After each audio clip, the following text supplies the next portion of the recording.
I'm Tamara Harms. I'm from the University of Alaska Fairbanks. I'm in the Institute of Arctic Biology and the Department of Biology and Wildlife.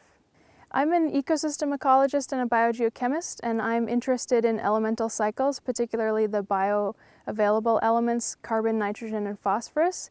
These are elements that make up living biomass, and all organisms are trying to acquire these elements for energy and to build their biomass. And so we're interested in how those elements move around the landscape, and water is one vector for moving those elements around. I went to college thinking I would go to medical school like a lot of other students who have an interest in science. And because I went to a large university, I was able to get into research labs my second quarter in college. And I went into a cancer biology lab, and the next quarter I went into a virology lab. Those were fields that were really interesting to me. And I found out really quickly that while I liked science and I liked those fields in theory, I wasn't as interested in the actual day-to-day work at the bench.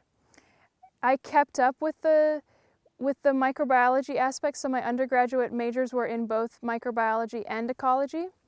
I worked for the Cedar Creek Long-Term Ecological Research Site after my sophomore year of college in Minnesota, and did my own research project, and that's really where I was hooked, was by doing an independent research project. I was mentored by a graduate student, and that was tremendous to see that process.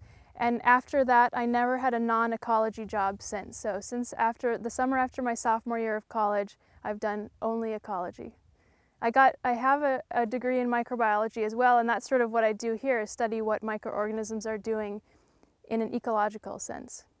I will say that I had tremendous mentors, so I was lucky to just find faculty who are really excited about mentoring undergraduates. And they encouraged me, and they spent a tremendous amount of time with me. And then when I went on to graduate school, I had, again, tremendous advisors and committee members and who teach you ways of thinking about science and ways of looking at the world. And I think without that, I wouldn't have continued on.